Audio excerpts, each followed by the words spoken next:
I am Verna Smith, and welcome to another edition of Issues in Focus. I had to take the opportunity, given all that's out there, to join the buzz as they talk President Obama, as they talk Harry Reid, as they talk former Bill Clinton, and all of these, what should I say, buzzwords on race and light-colored blacks and Negroes. I just thought it was so, what are we contributing to here? I just wanted to start with a line from a famous person who said, America must be a light in the world and not just in missiles. Let me repeat, America must be a light in the world and not just in missiles. I wanted to bring that up because, as I said, this is a great country.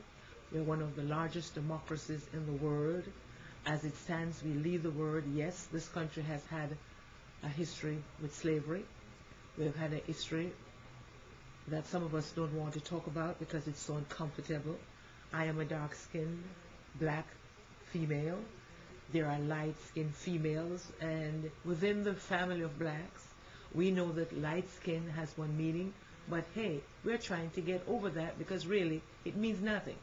So I just wanted to come back to the point that this week RNC Chairman Michael Steele has been hammering it away at Harry Reid because in the book Game Change, it was alleged or it said that Harry Reid said that President Obama would and could be elected because he was a light-skinned black and had no trace of black talk, which in the black world we know it's meaning ebonics. And Harry Reid went ahead to apologize to the president, yet the call for his resignation continues. What is that about? I just don't get it. President Obama is light-skinned. In certain circumstances, yes, he's considered an African-American with light skin, and yes, he doesn't speak ebonics or speak as blacks speak on the days that they were on the plantation, on the days when they were recently released from the plantations.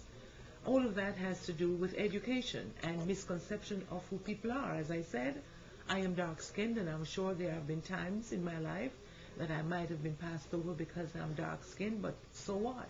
I can only continue to prove to myself, because I can't prove to anyone, who I am and what my capabilities are. So my point really to address this issue is to say to the persons who would like to see Harry Reid out of the Senate, let's get beyond this, Michael Steele. It's not going to work. And I hope the Democrats, continue to support Harry Reid, because at a time when we have 16 to 17% in certain communities out of work, at a time when we understand that without hard work coming from the Congress, many people will continue to have no health insurance, at a time when some of us are just at the tipping edge when we talk survival. Who wants to get the nation, or a large percentage of the nation, talking about race? It's divisive enough even when we try to get along. So what do we hope to accomplish? At the same time, I want to say Harry Reid has not said anything that is not true. He said what most of us as blacks know, and most of you who are my white counterparts know, that in this country, the lightness of skin carries a lot of weight even when one has an empty brain. But I will continue to say it's all about character, content of your character, and what you're capable of doing, because after all, the color of our skin came to us at birth. We have nothing to do with it. So again, let us be a light into the world other than talking missiles and other things, because the world sees us, takes the lead from us in many things, and the issues of race, sure, they won't go away tomorrow, but this dialogue, Michael Steele, adds nothing to getting our nation in a position to move forward, and really, it's a total waste of time for us to continue on this topic. Not to mention, if we are going to chastise Senator Harry Reid, the statements that are allegedly made by President Clinton, that once upon a time, somebody like Barack Obama would be bringing us coffee, to me that is even a more a rabid statement that could evoke really negative emotions. But the elections of 2008 are behind us. President Obama continues and remains for the next 4 years as America's first black president. I am very optimistic that despite all that's happening right now, at the end of 4 years, he will have a good record of having accomplished something, because what he has done, he accepted Reid's apology. He said the book is closed and he has moved on. So I hope Michael Steele, yes, Michael Steele, you will look for something else to try to trump the Democrats, the Democrats that make sense. Because after all, if you decide to be the overseer on the plantation about race, I don't think that will win the Republicans any additional votes. Because I honestly don't believe, while President Obama said the statements by Senator Reid might be inartful, I don't think they were meant to be damaging.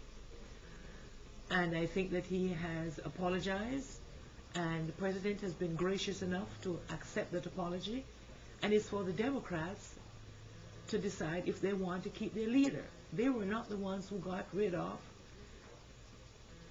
the Speaker of the House or the Chairman of the House or a Republican person years ago when he messed up.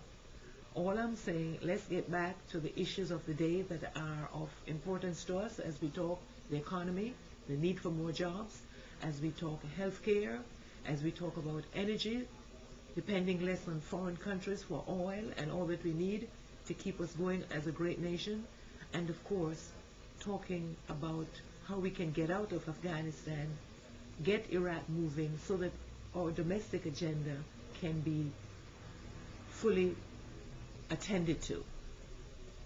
Next on my list, I didn't plan to talk about that because today, as I said, I was just going to talk about the race issue, because after all, I'm African American, I am black, and as I said, I decided I won't be upset by Harry Reid's statement. He's not the first one who would said it outside the race, and he won't be the last. So let's move on to getting to the issues. But we just learned that former Vice President Sarah Palin has been given an opportunity to be a contributor at Fox News. And the statements I've been hearing is that she will be the political Oprah Winfrey. Wow, wow, wow. I would like to ask Oprah Winfrey what she thinks of that comparison. If that's the case, I need to pull my chair up, because I have learned a whole lot from Oprah Winfrey.